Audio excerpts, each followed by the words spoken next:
Good evening, everyone. Here with the day I've been looking forward to for a few months now. Doing our Daytona 500 preview. Finally here, the biggest race of the NASCAR season. I know the championship means you win the championship, but all drivers will tell you this is the race they want to win.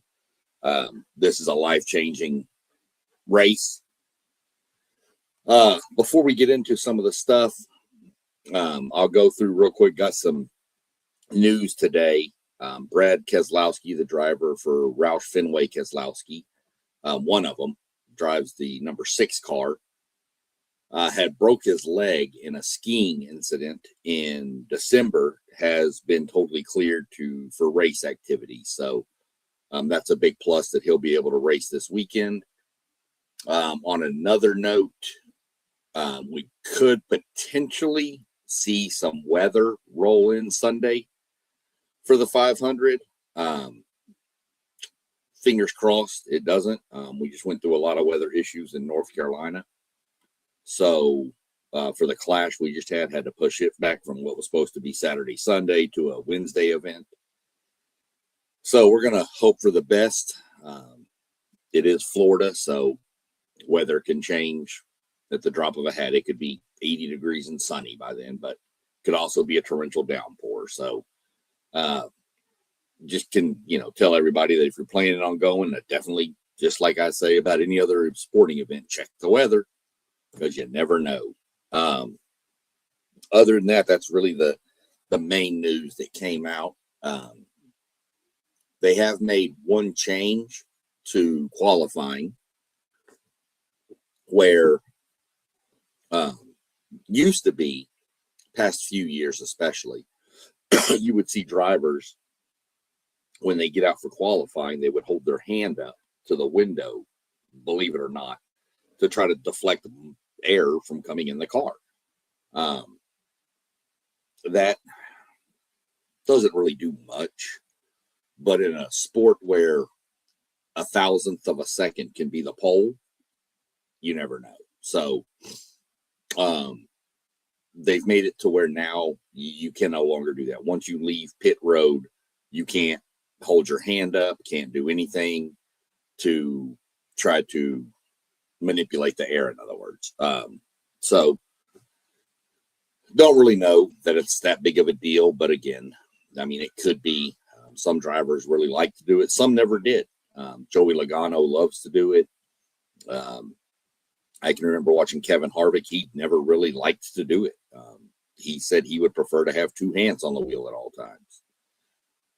And there's got to be something said for being able to go around a speedway like Daytona at 190, 195 miles an hour and only got 1 hand up and 1 hand on the wheel. I mean, so, that's pretty impressive to be able to do. But other than that, it's really all the news coming up leading into it. Like I mentioned, this is the biggest race for NASCAR. Call it their Super Bowl, which is weird because it's the beginning of the season and we just had the Super Bowl for the NFL. Hopefully this Super Bowl is a little more entertaining. So this is really the race that started NASCAR back in the 1950. 1959 was the first Daytona race. And it was won by Lee Petty, but yet we'll get into the finish of it here in a few minutes when I talk about some of the closest finishes in history. But it's really what changed the sport and brought it forward. That race was obviously the first one, and I want to say it was the 79 Daytona 500 that really put the sport on the forefront. That was a race where, kind of like this year, the whole country, the east part of the country where NASCAR was mainly originated back in those days, was under severe blizzards and storms, and that race was on TV, and CBS broadcast it for the first time ever from start to finish. I believe it was CBS. Don't hold me to that. I'm pretty sure it was, though. But at the end of the race, you had a wreck, and you had the Allison brothers, Bobby and Donnie, and one other guy, and I want to say it was Cale Yarborough, were just out there throwing haymakers at each other in the infield after the wreck. And they didn't even, the cameras didn't even really focus on the guys coming to the checker. They focused on the fight. And it kind of just sparked a whole new level of interest for NASCAR. And then it slowly took off, and it's now grown to where it is now, which, is one of the mainstream sports in America. Some say it is, some say it isn't. I think it is. It's big. It's a spectacle.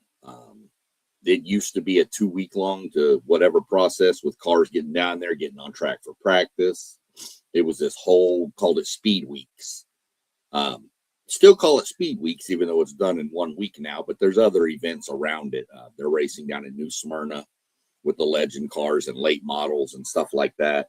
So that's going on down there. So it's all kind of tied into one down there. So it's the biggest. It's the biggest spectacle in auto racing, in my mind. The Indianapolis 500 is big in its own right, but I think Daytona trumps it. Just my opinion. Not trying to offend any IndyCar fans, just my opinion on it. So we'll jump into some of the past winners and the most all-time and multiple winners. So kind of no surprise if you follow NASCAR or know much about NASCAR, you'll know a lot of these names. The person with the most Daytona 500 victories is Richard Petty with 7, known as the King. Cale Yarborough, who I just mentioned a minute ago, has 4. Bobby Allison, Dale Jarrett, and Jeff Gordon. We're getting closer to people that are more, known nowadays. Jeff Gordon all have 3. Bill Elliott, Dale Earnhardt Jr., Jimmy Johnson, Matt Kenseth, Sterling Marlin, Michael Waltrip, and William Byron have all won 2. Now, William Byron has won the past 2, 24 and 25. Nobody has ever won 3 in a row. So he could make history this weekend. Petty's won twice in a row. He won 73, 74. Let's see. Cale won 83, 84. I don't really know that there's been any other multiple back. Oh, Denny Hamlin, 19 and 20. Other than that, Sterling Marlin to 94, 95. So you've had a couple of people win 2 in a row, but nobody's ever won 3. So we could see history this year. I'll get into that a little bit later on. Appreciate you tuning in, Doug. Who's the favorite to win Daytona? We'll get into that at the end. I've got some talk about the fantasy teams and the fan rewards. We'll get into that in a minute, but that's a very good question. You'll kind of be shocked by the answer because it's Daytona. Those are your, just winners and multiple people that kind of the big dogs of the sport. My favorite driver, coming aboard was Kevin Harvick forever. He won 1. Mention that one here in a few seconds. When we jump into closest finishes, what were the closest finishes in Daytona 500 history? And I think this is important because you really have 3 major race organizations. You have, NASCAR, of course, Formula One, IndyCar. Australia has the Australian Supercar Series, which is really interesting to watch too if you ever get a chance. But in F1, you don't get a lot of close finishes. Sometimes the leader's out by like 25, 30 seconds ahead of the second place car. You may have some battles further in the pack, but as far as for the win, IndyCar, a little bit closer, but still you can have a lot of spread out finishes.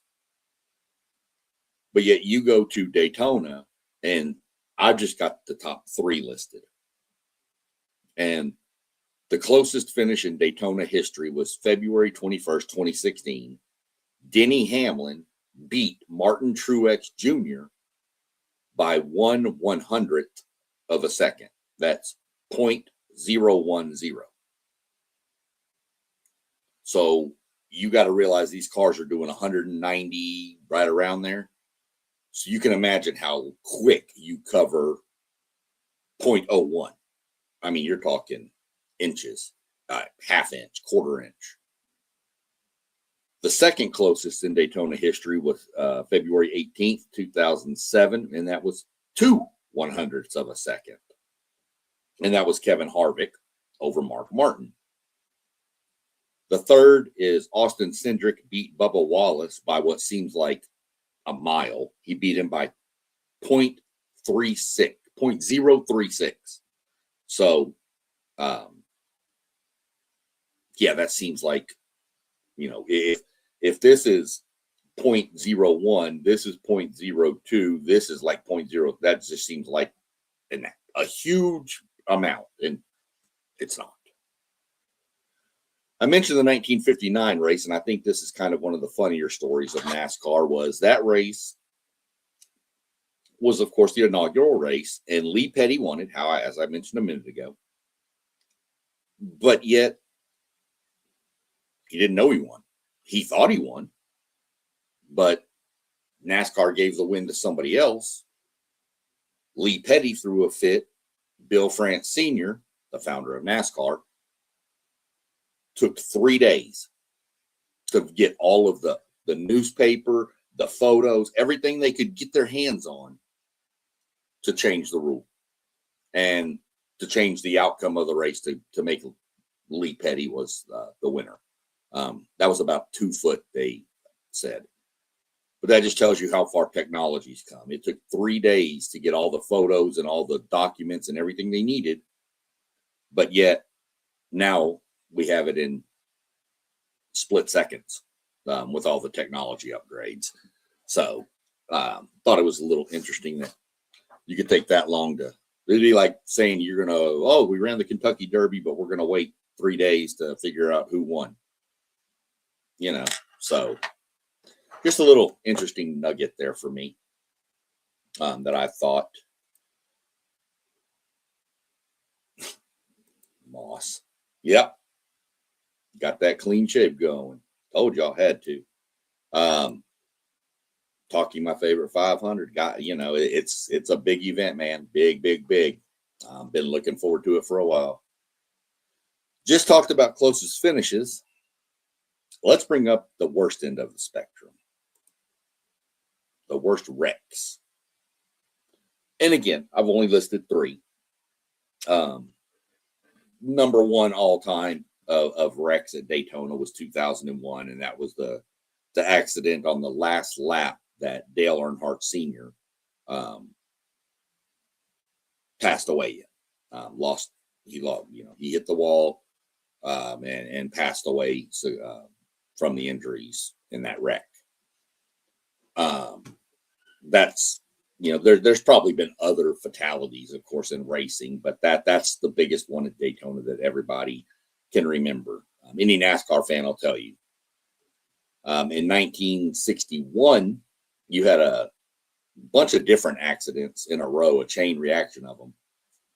Lee Petty, Richard Petty, and Kyle Petty's grandfather and Richard Petty's dad was left in a coma for 4 days after one of the wrecks at Daytona. And in 2020, Ryan Newman was hospitalized and then being smashed into by Corey LaJoie. You can go watch the wreck of that on YouTube, and you'll wonder how he survived, to be honest. And he was out of racing for a month or 2, maybe. I don't even know if it was that long, to be honest, but he was back in the car same year racing. So those are just some of the wrecks, and I don't like to focus on them. They happen. Daytona, Talladega, Atlanta, your super speedways. Daytona and Talladega are over 2.5 miles long. Atlanta is 1.5 miles, but it races like that. So I don't like to harp on them, but in those racing drafting style tracks is what they're called nowadays. The cars are so close. I mean, I'm talking when you're in the draft, you may have, say 30 cars in the draft. Those cars are crossing the start finish line, the leader, and the last guy in the draft is maybe a second or two behind. And you're talking 30 cars, So they're really compact. So if somebody makes a mistake at the front of the field, call it the big one. Normally, there's times it takes out 23, 24 cars. There's times that it damages that many cars. But there's times where all those cars are just torn up. Can't even continue, nothing. So got to watch out for it. One thing, we'll get into that topic in a second. I didn't put it on the list, but it was brought up today, and so we'll go into it. Next is qualifying, and most of the time when you qualify for a race, it's based on speed. One lap, how fast can you go? Daytona is different. It's the only race that does this, and it's been this way for years. So you'll have single car qualifying, and you'll go out and run your lap, and the top 10 will advance to round 2. Round 2, whoever's the fastest out of those 10 and the second fastest are your pole sitter and outside of the pole for the race on Sunday. I'll go into the schedule as to when we'll do all this. So that's how that works. Then after that, everybody is broken into 2 groups, and your pole sitter and all of the speeds will be developed out or spread out so that you will put even amount of cars in there. And what they'll do is they'll race on Thursday. They'll have 2 dual races, is what they call, and the finishing order of those is how you line up. Now, first and second place are already taken. So let's say the pole sitter is me. I've done it on speed. I'm already there. It comes to the duel. Maybe just hang out in the back, make some laps, don't damage your car. Well, the problem with that is they're giving away points for the duel. So first place gets 10, 9, 8, all the way down to 1 point for 10th place. Now, NASCAR is based on points for the playoffs and the championship. So every point, I've seen 1 point make a big difference in this sport. So you're not really going to do that. Now, what'll happen is they'll run the first race, and okay, so I'm on the pole. Let's just say I finish 18th in my duel. Then doesn't matter. I still go to the pole position. But then everybody else, like the guy who won that race, will start third. So the first duel sets positions 1, all the odd positions, 1, 3, 5, 7, 9, which is your inside line. The second duel will set even positions, 2, 4, 6, 8, 10, all the way down. Now you ask how many cars make it. Well, 41 will make the race. 36 have charters, which is what NASCAR goes to. Those 36 are locked in. Your 36 they've already got starting spots. They don't have to qualify on speed. They're in. They've paid for the charter. They're in. So then you go to when you go into the qualifying, back up to the first part where I said on speed, the 2 fastest, what they call open cars, will automatically secure spots in also. Their starting position will be based on their dual finish. There is a total of 47 cars, I think, trying to make the race. So you've got 41, so 6 cars are just going to try to make it and go home. They're not going to make the race. That's that. So there's 40, you got 36 plus 2 already because the 2 open cars that qualify. So you got 38. From the duels, the 2 highest finishing open cars from the duels will also go in, just the 2 highest, 1 in each duel. Those will now make 40. And you're saying, well, man, you said there was 41. Jimmy Johnson is using a provisional. They have 1 provisional, which is an OEM. I think that's what they're calling it. Maybe not, but it's a provisional thing that they've done for past champions of different motorsports, but you have to apply for it and all this. And he obviously got it. So he's guaranteed. So you'll have 41 cars that'll start Daytona, no matter, I mean, Jimmy Johnson, he could finish last in qualifying and last in his duel, and he's still going to make the race. So that's how it works there with the qualifying.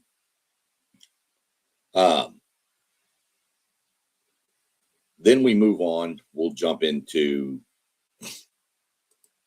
the schedule. Now, I told you I was Speed Week. So you can guarantee this is going to be a lot of info. Now, all this info is on NASCAR.com. You can break it down by weekend schedule. You can break it down by the series you want to watch, the trucks, the O'Reillys, the Cup. You can break it all down. I'm also going to mention the ARCA Menard series. The ARCA Menard series is the kind of like rookie ball in baseball. Very young up and coming people, people that are trying to make a name for themselves and then maybe move into the truck series next year and then just keep moving their way up the list. So where most people start is ARCA. So Wednesday at 8:15 p.m., you'll start seeing, these are all times for Eastern, by the way. These are all Eastern times. So Wednesday is single car qualifying, starting at 8:15 p.m.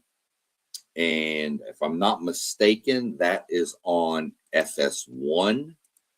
Let me do a quick little research here and verify that, because sometimes it's on Fox and sometimes it's on FS1. So let's see, Wednesday. So actually they're doing practice. The first practice is going to be a 50-minute session, and it starts at 10 a.m. for the Cup Series on Wednesday, and that's on FS1. The qualifying is at 8:15 p.m. It's also on FS1. Then that leads us to Thursday, which is the duels. The first duel is set for 7 p.m. on FS1 again, and the second one is scheduled to follow based on cautions and all that stuff, roughly 8:45 on FS1 again. So now we're done with qualifying. We have the field and the lineup and everything is set for the race on Sunday. Friday at 1:30 p.m., you have the ARCA Menard series qualifies. That's not on TV. 3 p.m. is the Craftsman Truck Series qualifies. That's on FS1 also. FS1 is the home for the Craftsman Truck Series throughout the whole year. That's where all their stuff will be. So that's on FS1. 4:30 p.m. on Friday, you get the O'Reilly's Auto Parts Series practice. That's on the CW network. They have an app. I don't know. CW, I hear people say sometimes they get the stuff, sometimes they don't. Don't know. Don't know what to tell y'all. I've never had a problem. It's always been on my TV. There is a CW app you can get, and it's probably on there. That's at, like I said, 4:30 on Friday. At 5:30, you get the second practice for the Cup Series, another 50 minutes of practice on FS1. Following that, that'll pretty much lead you into 7:30 p.m. is the Craftsman Truck Series race. That's a point to where if you have the fan rewards that I've mentioned numerous times, you click the check-in, you get your 50 bonus points right there. You probably be able to check into the dual races too, but not both, just once, and get another 50 points. So you have an option right there. We're still in Friday, and we've already got 100 points for nothing, just hitting a button on the NASCAR app. That leads us into Saturday. 10 a.m., you get O'Reilly's qualifying, the Auto Parts Series qualifying on CW again. That's at 10 a.m. At noon, you get the ARCA Menards race on Fox. At 3, you get third practice for the Cup Series teams on FS1. At 5 p.m., you get the O'Reilly's Auto Parts race on the CW network. Really enjoy watching those races, because those two especially, because they're under the lights, and there's just something about those lights coming off those cars, the shiny. So that concludes your Saturday, and then of course Sunday, 2:30 p.m. Eastern time, the Daytona 500. Could have weather, like I mentioned. If we do, the race is early enough, maybe the weather pushes out, they can run the race. Obviously, Daytona has lights, so we can run it at night.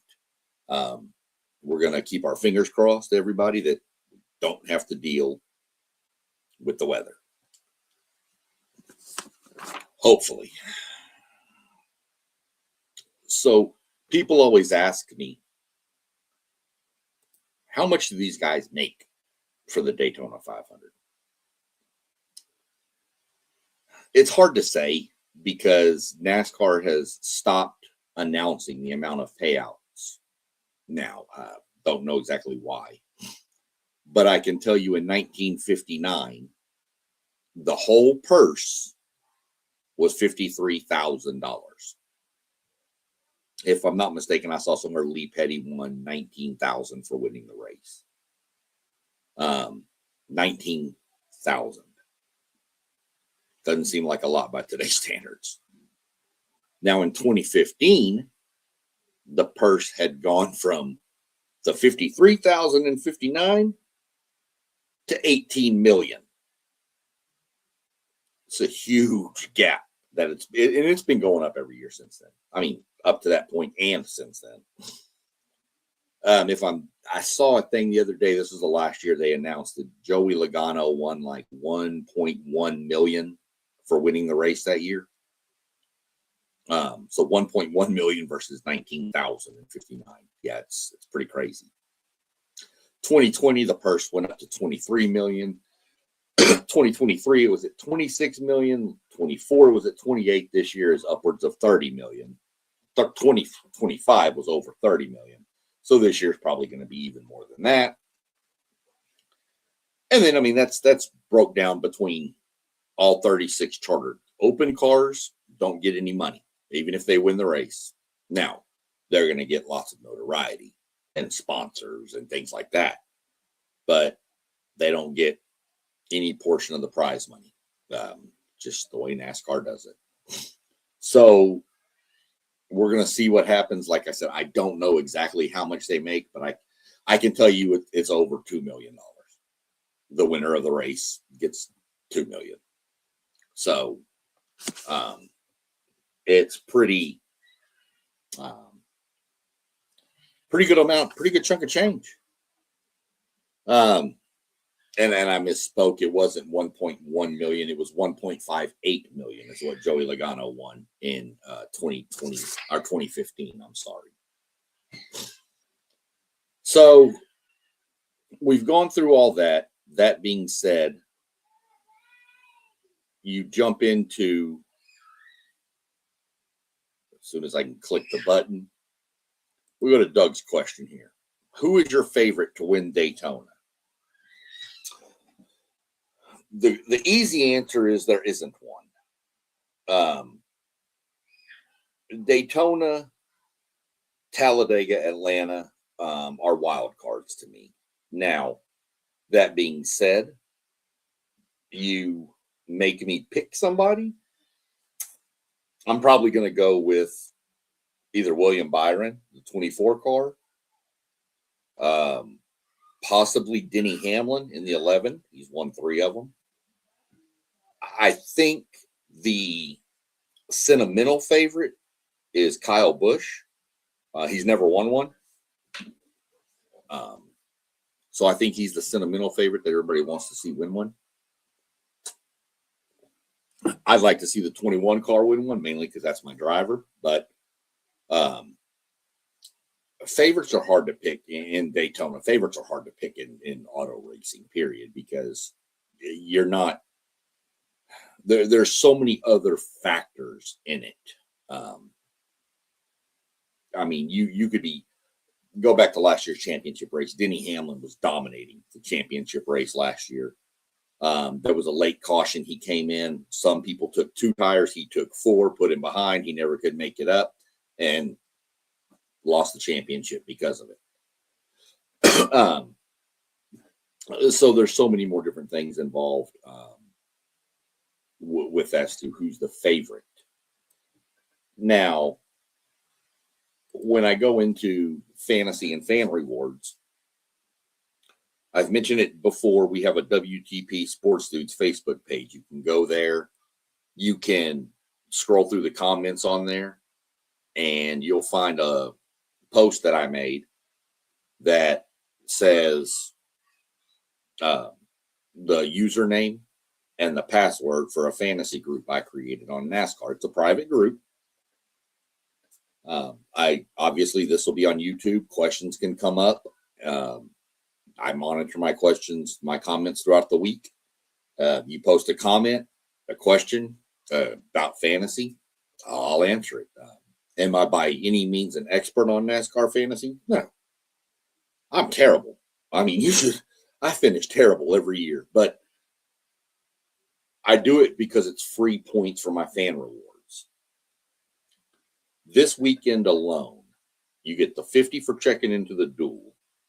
You get 50 for the Truck Series race. You get 50 for the O'Reilly's race. You get 50 for the Cup Series race. That's 200 already. Then you turn around and you get 50 for a fantasy team. You're at 250. If you built your fan rewards profile and did all the stuff and checked all the little boxes for the emails and newsletters and stuff, that's like 250. You're sitting at 500. You're 1/10 of the way to 2 free tickets to a NASCAR race of your choice, whether later this year or next year. When they come out for next year, they're not out for next year yet, but when they come out, you've got points for them, free. And you're 1/10 there already. And you've only done 1 out of 38 weekends. 36, I'm sorry.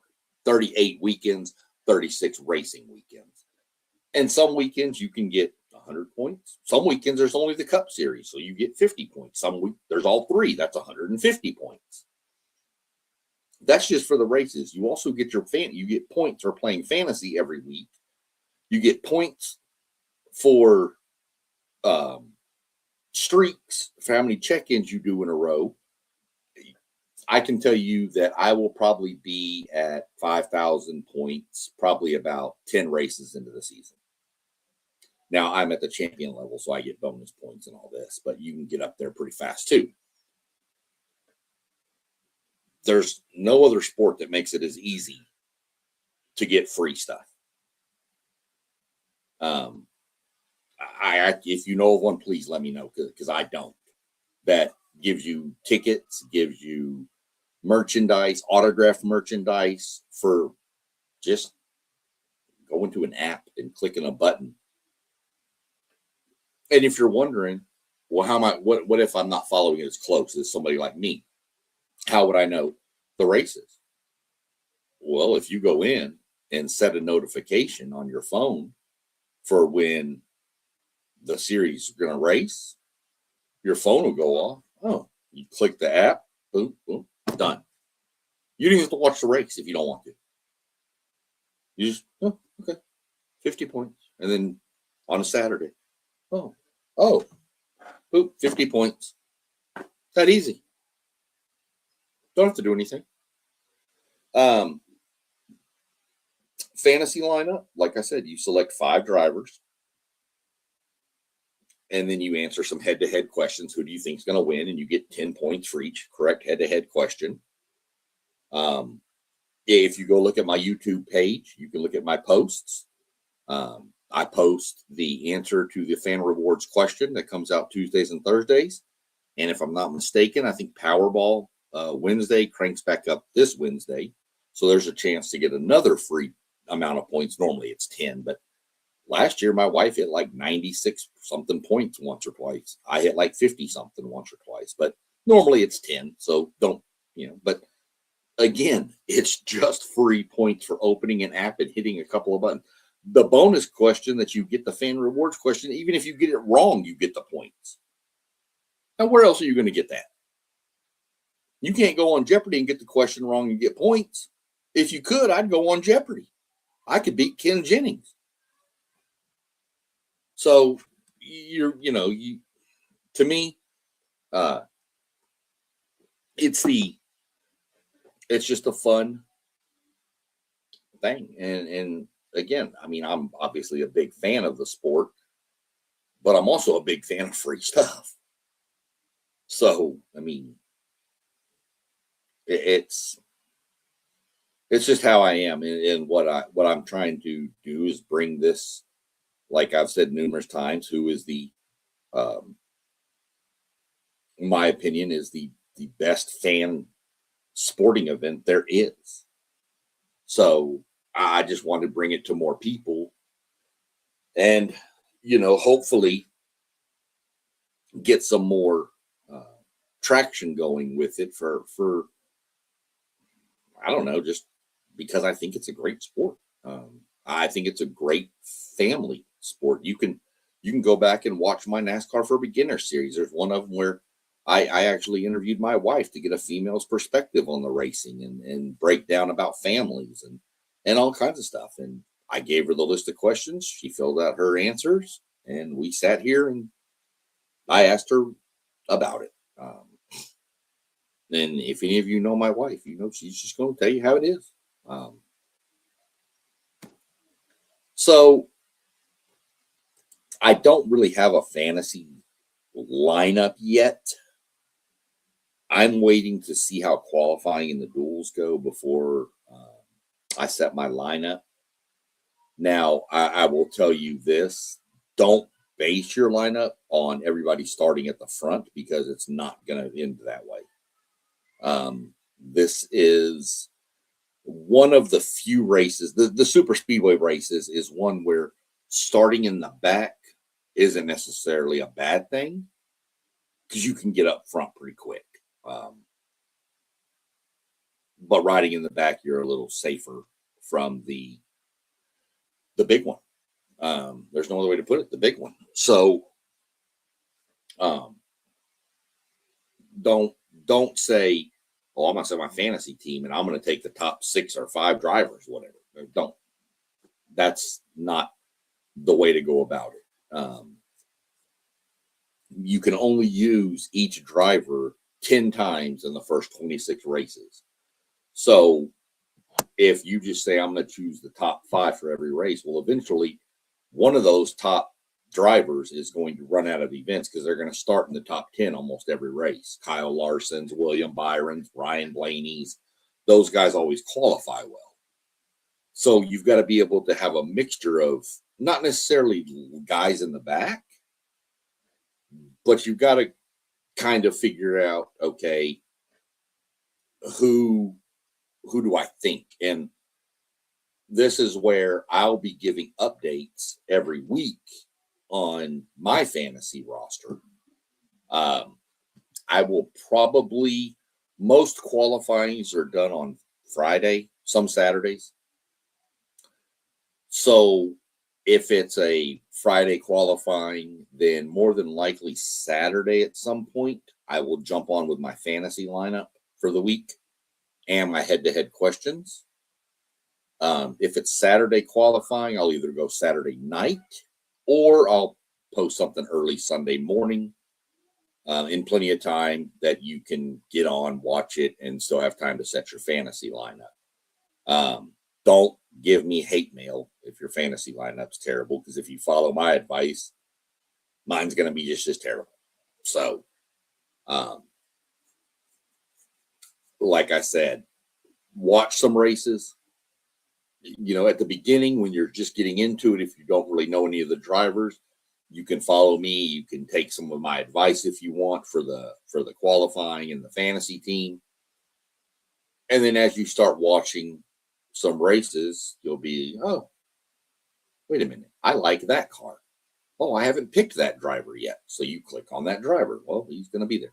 The good thing is you have a garage. So if you pick William Byron in the Daytona 500 and on lap 39 he wrecks and is out of the race completely, as long as it's before the third stage, which is the final stage of all races except for the Coca-Cola 600, which is 4 stages. But if you take and go in and you move your garage person in, then you get the garage person's points because William Byron wrecked on lap 39. He's out of the race. He's going to get you last place points, where even if the guy that you put in your garage finishes second to last, he's going to get you 1 extra point than what William Byron did. So this is the good thing about the fantasy with NASCAR is it's such a long season. And it's really there. Like I said, I don't do it thinking I'm going to ever win outright and win the big, huge grand prize that NASCAR gives away. I never expect that. I do expect to just get my points, my 50 points a week. And then when you hit streaks, you get 50 points and then another 100 points and then 200 points. So that's really why I do it. That and checking into the races. There's numerous times I haven't been able to watch a race because we've been on the road traveling back from like St. Louis from visiting my son or whatever. Now, I mean, I have it on the radio because I'm just an idiot like that. And I have Sirius XM in the car, so I have the NASCAR channel, so I listen to it. But it's just as easy before we start driving just to check in. I at least got my 50 points, set my fantasy roster before we left. I just drive, listen to the race. I normally don't get to change my garage pick if my guy wrecks, but that is what it is. So, kind of just some of the talk about NASCAR. I can't explain how big this race is for everybody in NASCAR. But it's big. I look forward to it every year. This is definitely a bucket list of mine. I've never been able to make it to the Daytona 500 yet. It is on my bucket list. If you know my wife, me going to Daytona is probably going to entail a whole week because she's going to go want to spend a few days at Disney. I'm pretty sure I'll make that trade-off. But it's different than any other race, not just the magnitude, but your super speedways, not necessarily Atlanta so much, but Daytona, Talladega has become kind of a strategy of fuel.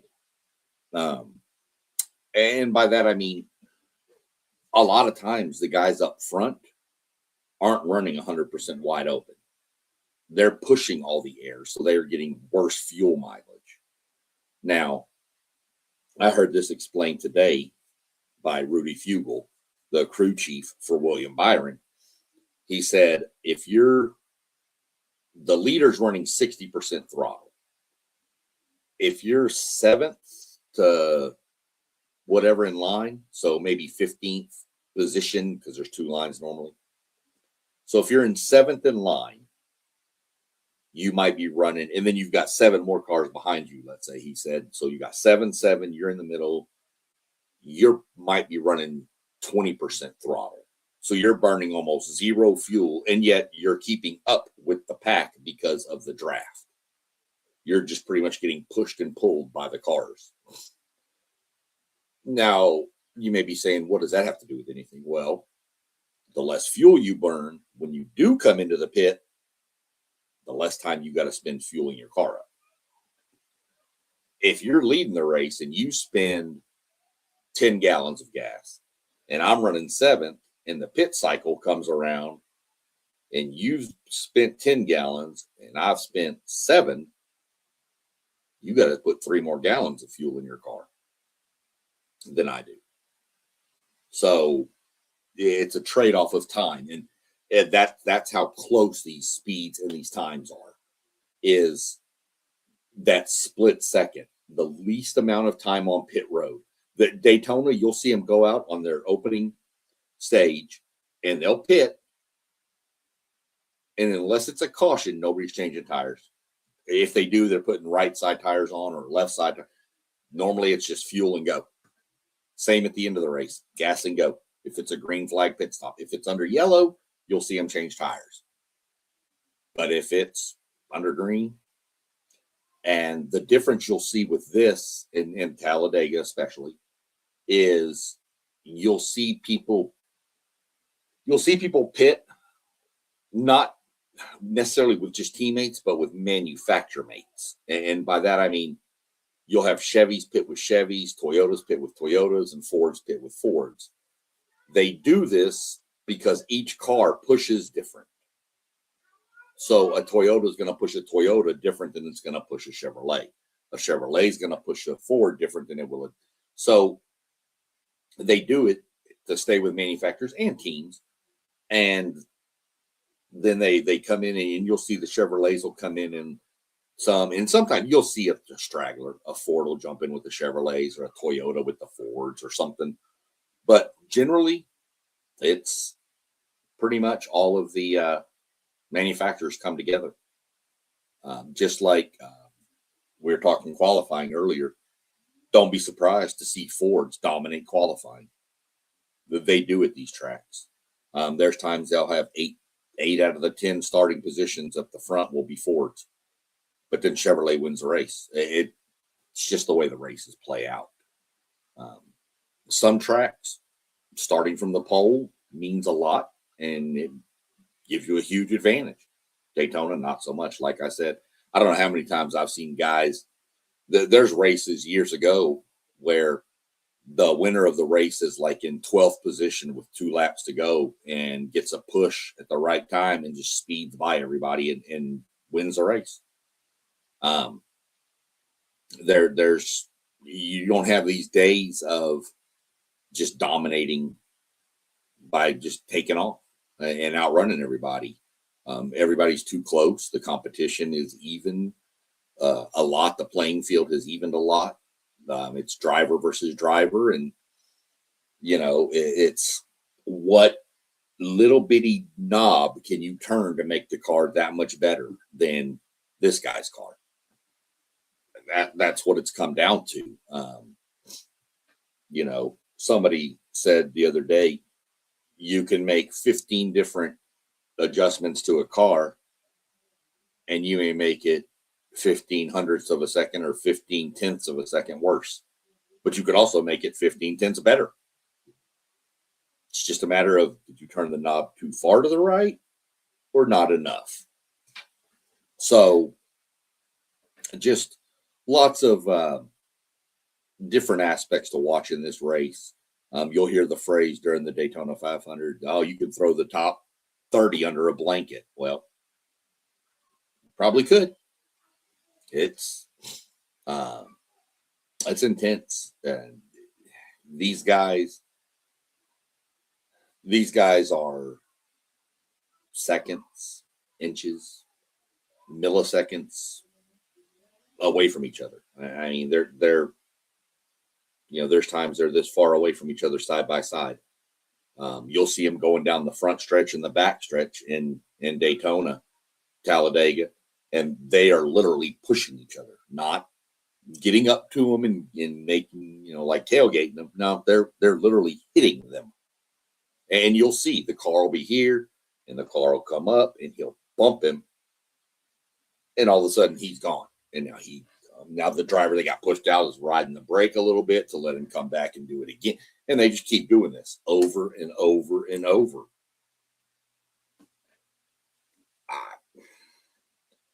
I mean, they're hitting each other at 180 miles an hour. and not lose. I couldn't imagine bumping into somebody at 40 miles an hour. So it's intense. It's insane. Cameras are everywhere in these cars, driver cams, front bumper cams, rear cams. So you'll see everything. You will literally have a camera and you will watch him hit the car in front of him. You don't see this in other forms of motor racing. I've been watching a bunch of reaction videos from F1 people watching Daytona stuff or our NASCAR stuff, and they're just freaking out. They're like, what are they doing? And I'm just laughing because they're not used to that kind of stuff. Everybody uses the line, and it's a terrible line, and I hate it, but rubbing is racing. I hate that line.